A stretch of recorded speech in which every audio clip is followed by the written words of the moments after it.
오늘은 그 민수기 27장 1절에서 7절 말씀을 통해서 믿음으로 차지하는 영적 유산이라는 주제로 이렇게 말씀을 나누고자 합니다. 민수기 27장 1절에서 7절입니다.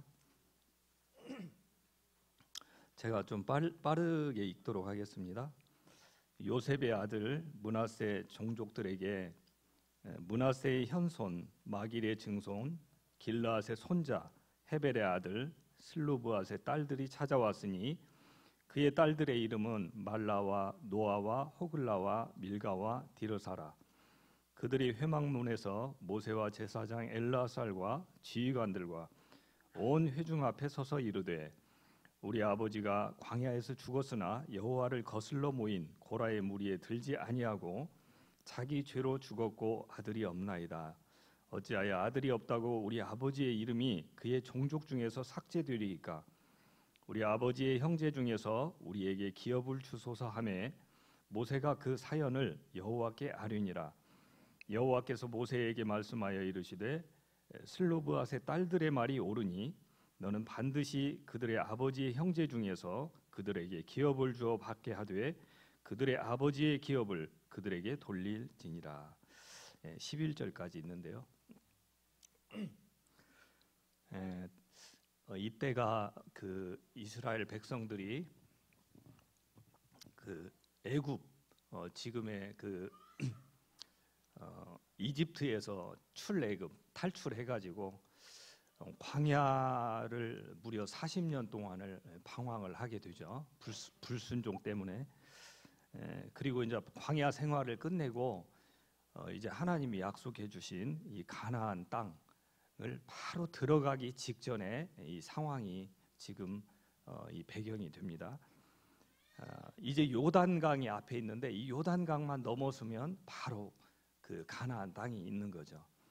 근데 그 요단강을 앞에 두고 바로 그 직전에 그 모압 평지가 있는데 넓은 평지에 이스라엘 백성들이 다 모여 있었죠.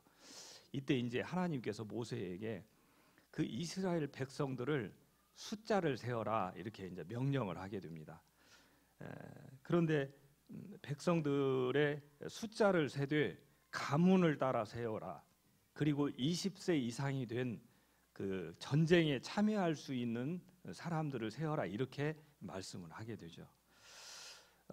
왜 하나님께서 이 인구를 다시 세어라고 했냐면 첫 번째 이유는 그 광야 40년 동안 많은 사람이 죽었어요. 전쟁도 치루어서 죽고 또 하나님의 그 불순종으로 인해서 많이 죽었죠. 그 벌을 받고 그래서 전쟁을 치를 수 있는 그러니까 싸움을 할 수 있는 그 군사들의 병력이 많이 흐트러지고 그렇게 됐죠.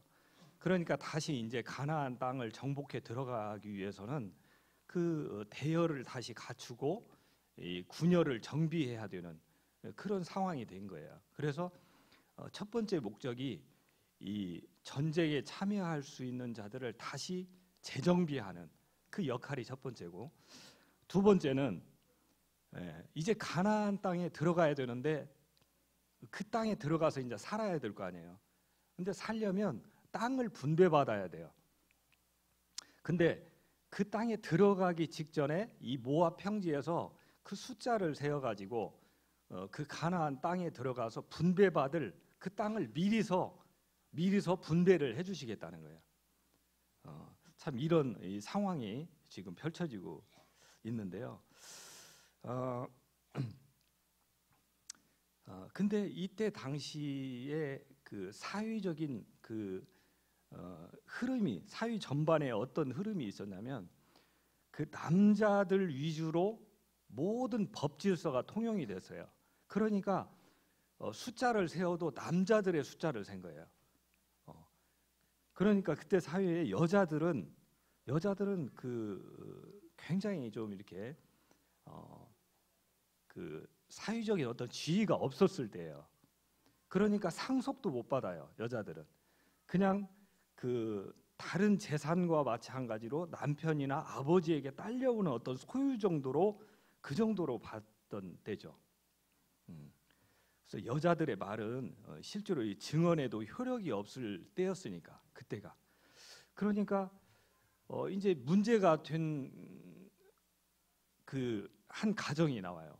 여기가 바로 우리가 오늘 보게 되는 이 슬로브앗의 딸들이 나오게 되는데 문제가 됐죠. 왜냐하면 그 40년 광야 생활을 지나서 이제 약속의 땅으로 들어가야 되는데 남자들의 숫자만 세 가지고 분배를 해주니까 이 슬로브앗의 딸들은 아버지가 슬로브앗이죠. 근데 광야에 있을 때 죽었어요, 아버지가. 그러니까 이제 딸들 5만 남은 거예요. 그러나 자기들에게 돌아올 분배가 없다는 것을 깨달은 거죠. 이 오늘 성경이 이 5명의 이 딸들에게 우리의 그 시선을 주목을 시키는데요. 여기에 놀라운 영적 교훈이 있는 것을 우리가 같이 나누기를 바랍니다. 이 5명의 여인들을 주목해서 이렇게 보시게 되면 여기 벌써 5명의 딸들의 이름이 나오죠. 보통 성경에서 여자들의 이름이 많이 나오지 않거든요. 근데 1절에 보면 그 딸들의 이름이 뭐죠? 말라와 노아와 호글라와 밀가와 디르사, 이 5명의 딸의 이름이 나옵니다. 이 딸들이 이제 고민이 깊어졌어요. 이제 아버지는 없고 이제 이대로 있다가는 틀림없이 그 땅을 기업으로 받을 수가 없는데 이제 어떻게 해야 되냐. 아마 이 딸들 5명이 모여서 상의를 했을 것 같아요. 고민이 깊었죠. 이 남성 중심의 이런 규정들 앞에서 그냥 포기해야 되나, 어쩔 수 없지, 이렇게 하고 말아야 되냐. 그런데 그렇지 않았어요.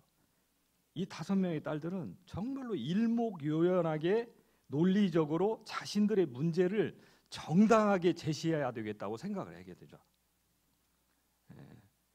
그래서 어디로 가냐면 그 이스라엘 백성들이 중대한 문제를 결정하게 되는 그 회막문이 있는데 그 회막문 앞에 가요. 거기에서 많은 일들이 상의되는데 거기에 나가서 그 모든 회중들이 보는 앞에서, 또 모세와 또 엘르아살과 제사장들이 보는 앞에서, 그러니까 모든 리더들이 보는 앞에 나가서 이렇게 말을 해요. 3절에 있죠. 3절부터 우리 아버지가 광야에서 죽었으나 여호와를 거슬러 보인 고라의 무리에 들지 아니하였습니다. 이렇게 말해요.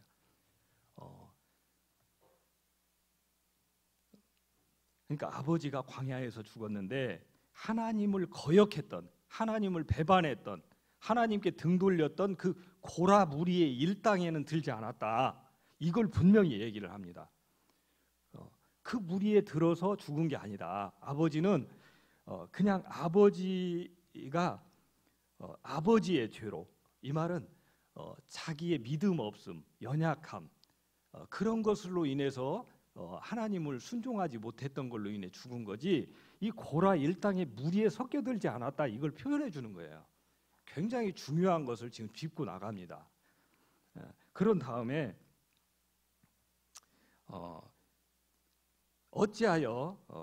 그러니까 어찌하여 아들이 없다고, 그러니까 아버지가 돌아가셨으니까 아들이 없다고 우리 아버지의 이름이 그의 종족 중에서 삭제되리까. 우리 아버지의 형제 중에서 우리에게 기업을 주소서. 이렇게 분명하게 말을 해요. 그 아버지에게는 아들이 없어요. 아들이 없고 딸만 5이 있는데, 그런다고 아버지가 죽었다고 해서 그 아버지가 받아야 될 그 유산들을 그냥 못 받고 이대로 그냥 말아야 되느냐. 어찌 이럴 수가 있느냐. 어찌 우리 아버지의 이름이 이스라엘의 그 종족 중에서 삭제되고, 아버지가 종족 중에서 삭제되니까 자녀들도 그 종족 중에서 삭제가 되는 게 당연하고 그 유업을 못 받는 게 당연하죠. 어찌 이럴 수가 있느냐라고 자기들에게 그 유산을 달라고 당당하게 나갑니다.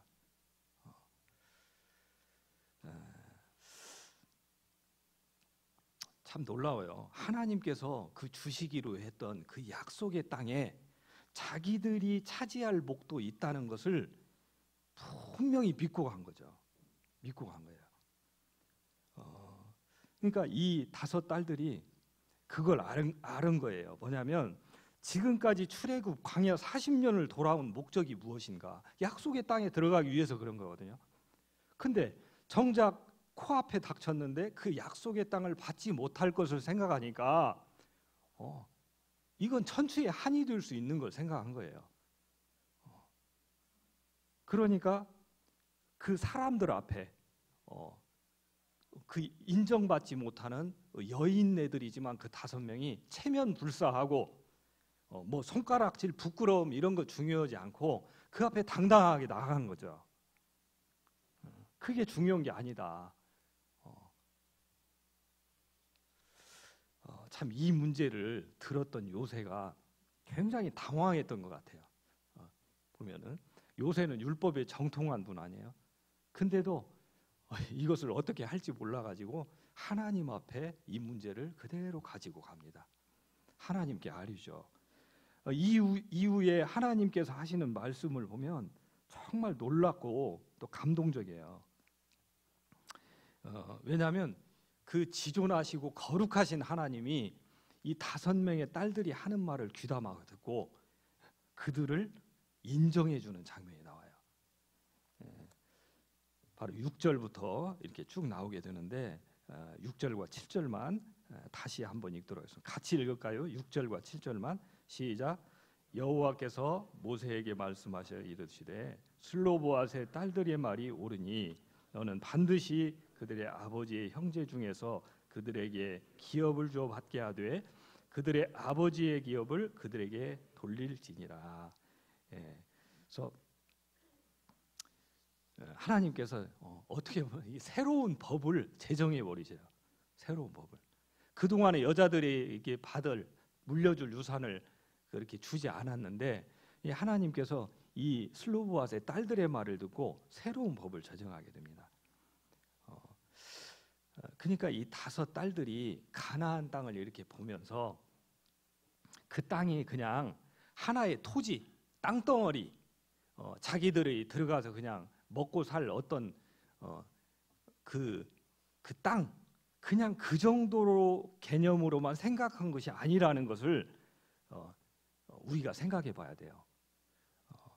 그것을 넘어서 그 먹고 살 일구어서 먹고 살 그런 땅덩어리를 넘어서서 하나님께서 주시는 그 영적 유산의 가치를 보았다는 것이 정말 놀라운 거예요. 그게 하나님을 기쁘시게 해드렸던 거예요. 그러니까 하나님께서 주시는 선물을 하나님의 주시는 선물답게 그 가치를 생각했던 것이 하나님께 기쁨이 된 거죠. 그렇기 때문에 하나님께서 슬로보앗의 딸들의 말이 옳다, 맞다 이렇게 표현해 주신 거예요. 그 딸들이 그냥 욕심이 많아가지고 5명이 그냥 욕심으로 똘똘 뭉쳐가지고 그 땅 탐나서 그랬다면 하나님께서 그 속을 모를 리 없죠. 오죽하면 이 딸들의 이름이 성경에 기록이 됐겠느냐는 거예요. 구약에서 기업이라고 하면은 조금 이렇게 어렵게 들리는데 기업이라고 하면 구약에서는 보통 재산, 상속된 유산, 특히나 많이 나오는 게 토지, 땅이에요. 땅. 그래서 이스라엘 백성들은 하나님께서 주신 이 기업을 하나님의 놀라운 선물로 이렇게 봤거든요. 그래서 땅을 함부로 사거나 팔거나 못했어요. 나중에 하나님이 주신 희년이 되면 다 본래 주신 대로 다 돌아갔어요. 그 정도로 이 선물을 귀하게 생각했는데, 그래서 구약에서 말하는 그 축복들, 이런 기업은 보통 보면 외형적이고 눈에 보이는 가시적인 것들로 나타나요. 예를 들면 구약 때는 막 하나님께서 복 주셨다 그러면 병 고침을 받았다든지, 또 아주 비옥한 옥토를 받았다든지, 또 자녀들을 많이 생산했다든지, 또 전쟁에서 승리했다든지라고 하는 이런 가시적으로 보여지는 것들로 인해서 하나님께 축복받았다고 하거든요. 그러니까 보통 이 땅에서 이루어지는 복의 개념들을 가지고 기업이다 이렇게 많이 표현을 했어요. 그런데 이게 신약에 들어오면서 이 기업이라는 것이 더 확장된 의미로 나타나요.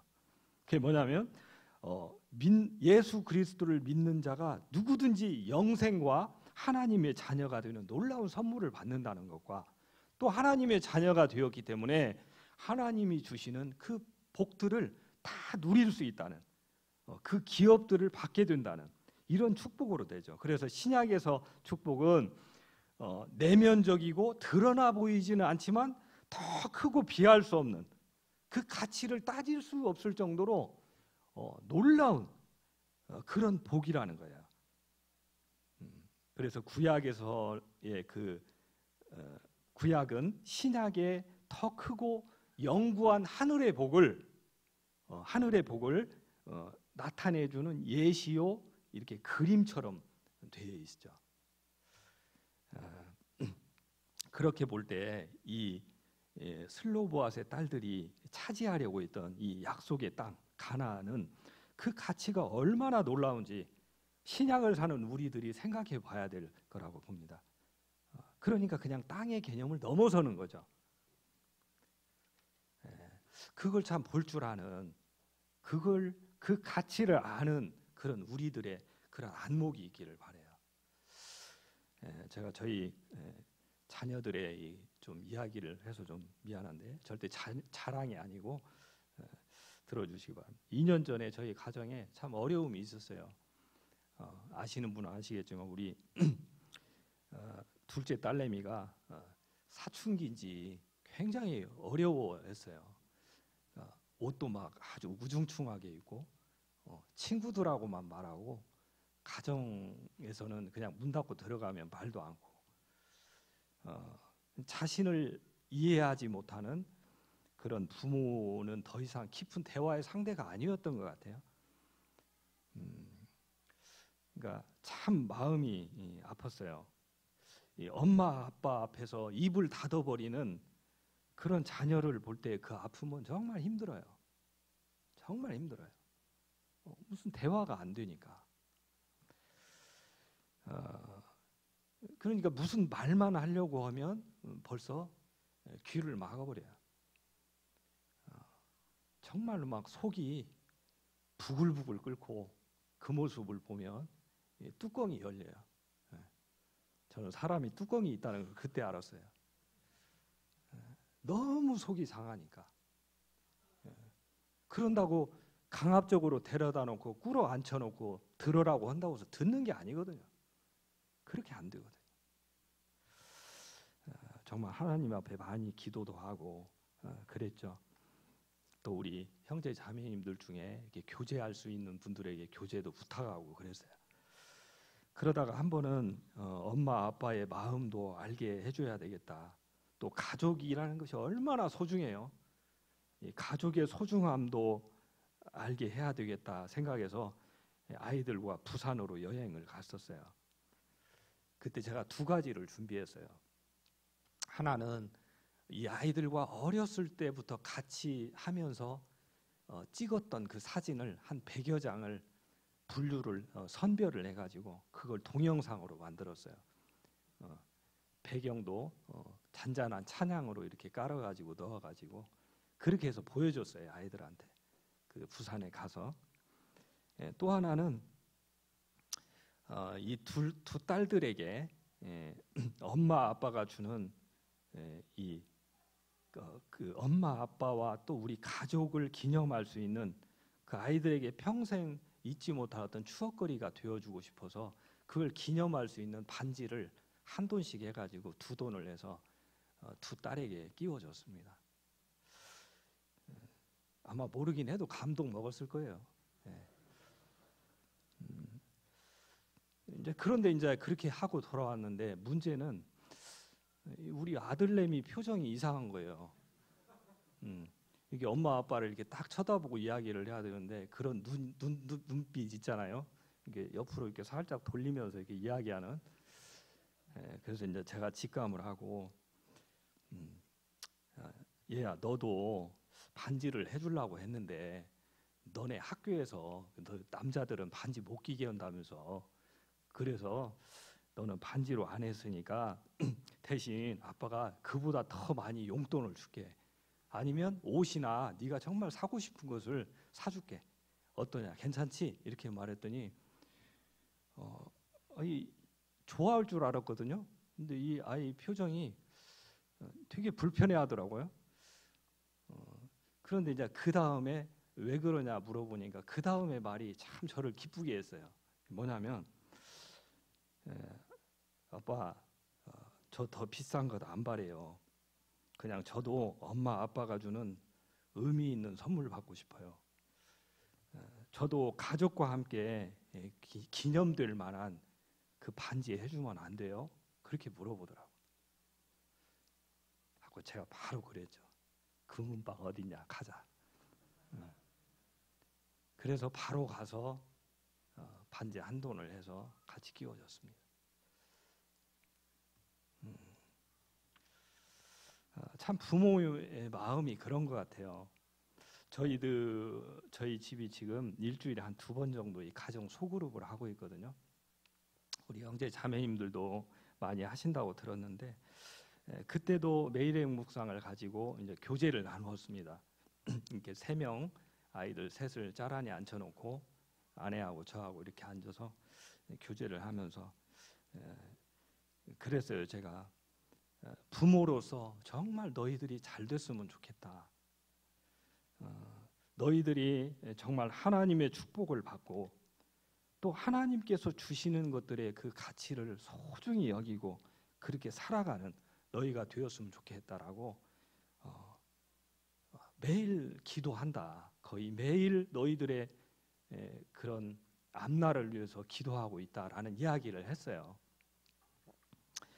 그렇지만 아무리 부모가 간절함을 가진다고 해도 너희들 스스로가 그 가치를 알지 못하고 그런다면 무슨 소용이 있겠느냐. 너희가 그것을 알고 반드시 내 것으로 만들고야 말겠다는 그런 바람이, 그런 고집스러움이, 그런 안달이 있어야 되지 않겠냐. 너희가 이렇게 3명이 짤안이 앉아있지만 너희들이 받을 분복은 각각 다를 것이다.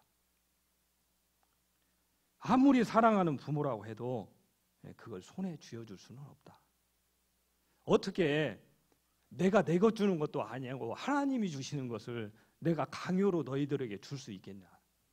그럴 수 없다고 그랬어요. 저는 우리 온고을 송천교회 안에서도 똑같다고 생각합니다. 우리 교회가 지금 19년이 됐어요. 10월 초에가 19년째인데 내년이면 20년이 되죠. 교회 나이로 우리 나이로 보면은 청년 때 20대로 접어들게 되는데 그래서 내년에는 더 의미 있는 그런 한 해를 우리 교회가 갖기를 바라고 또 장로들이 이에 준비를 하려고 생각하고 있습니다. 어쨌든 이 19년이라는 시간이 흘렀죠. 우리 교회에 정말 많은 형제 자매님들이 함께해요. 또 교회에서 그동안에 수많은 소그룹들이 이루어졌어요. 수많은 성경 공부가 이루어졌어요.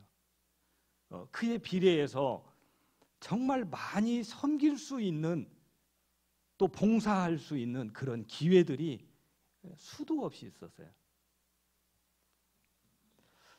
지금도 우리는 교회적으로 기도 제목을 기도 월보를 내놓고 기도를 하죠.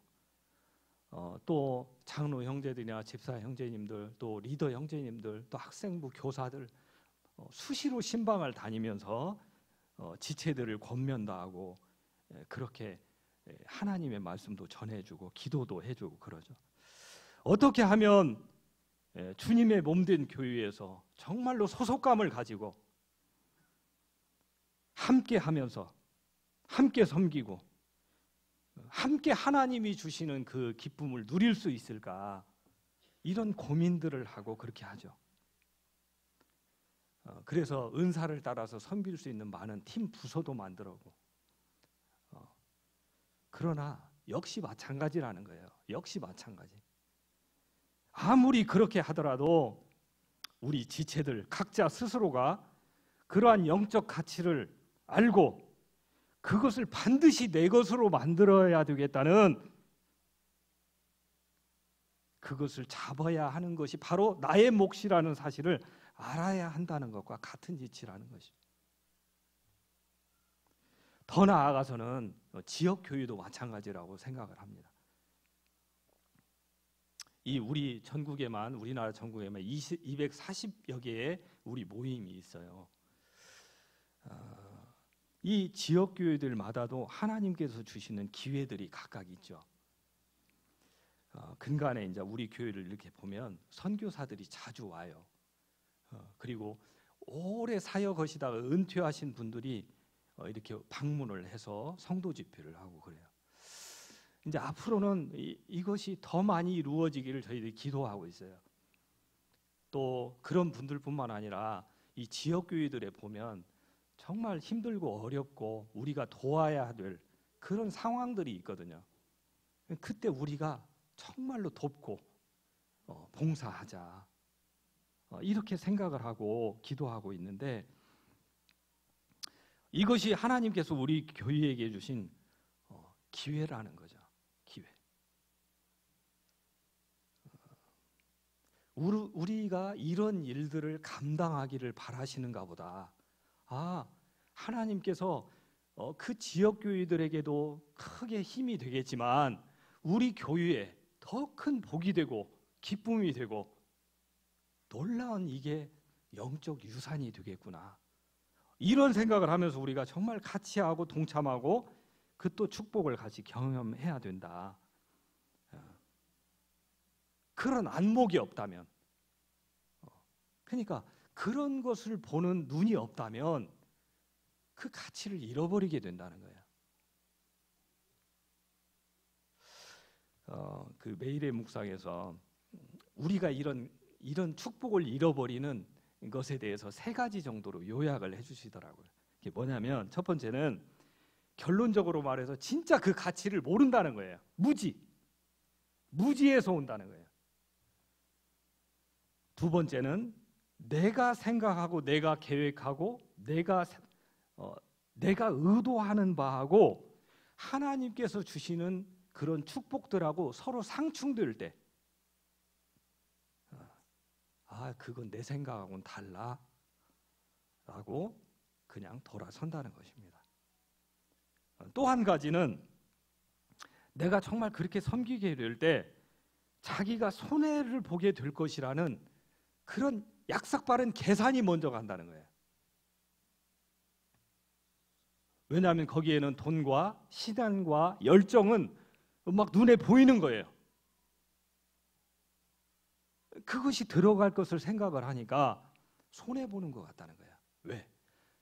하나님이 주시는 그 축복들은 더 미래적이고 영적이고 보이지 않고 이런 하늘의 신령한 것들이 대부분이기 때문에 그것을 계산할 수 있는 그 계산이 없다는 거예요.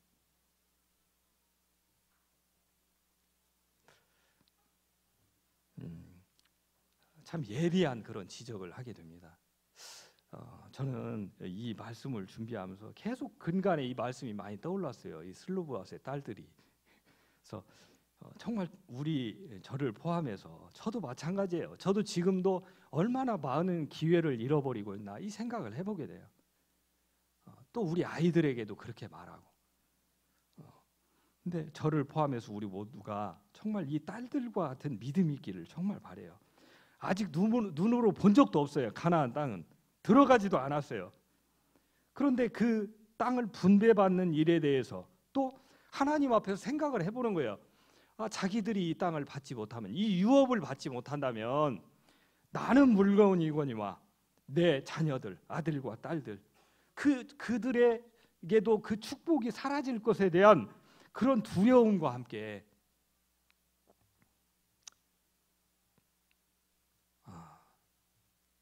정말로 이것은 놓치면 안 되겠구나라고 생각하는 그 기업의 가치를 바로 평가하는, 그것이 이 사람들이 담대하게 달려가서 믿음으로 요청하게 되는 그런 모습을 낳았다는 거죠.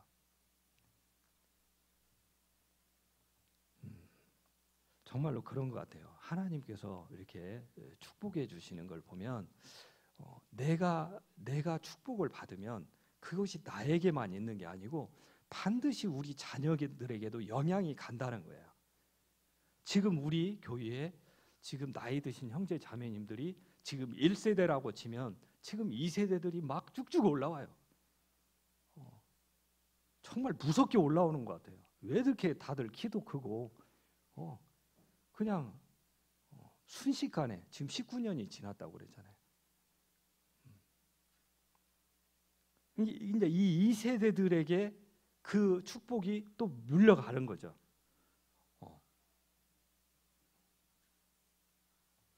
이런 것을 본다면 이것은 놓쳐서는 안 되는 것이다. 놓쳐서는 안 되는 거다. 그런데 이것을 어떻게 하냐는 거예요. 아무리 리더라고 해도 아무리 부모라고 해도 꿇어 앉혀놓고 억지로 준다고 해서 이게 받을 수 있느냐는 거예요. 그렇게 안 된다는 거예요. 내가 반드시 그 복을 경험하리라. 내가 반드시 그 복을 누리리라. 내가 차지하고야 말겠다 라고 하는 그런 다짐과 결심이 있어야 되지 않겠느냐 라는 생각을 해보게 됩니다.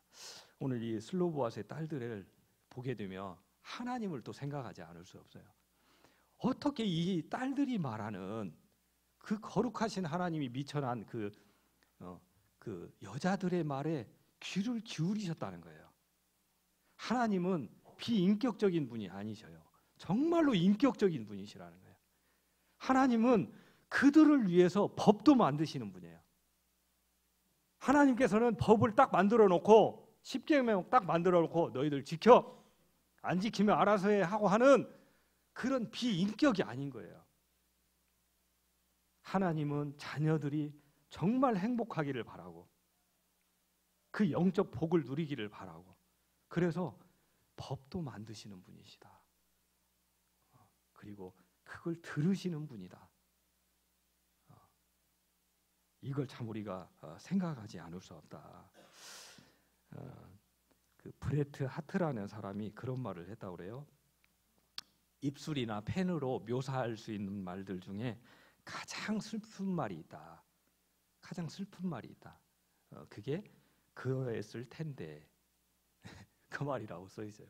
그랬을 텐데 그럴 걸 그랬더라면 이게 가장 슬픈 말이라는 거예요.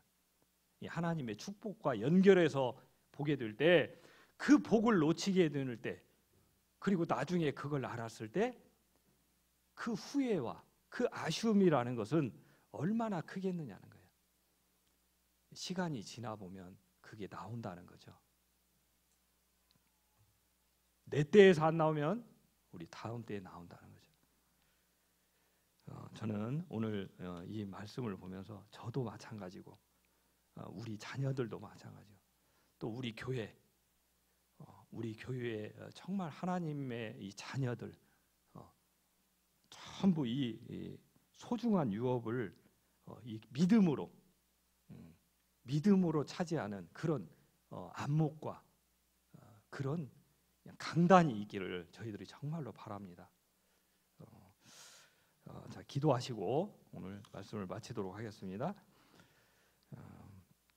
아버지 하나님, 저희에게 더 큰 믿음 주시기를 원합니다.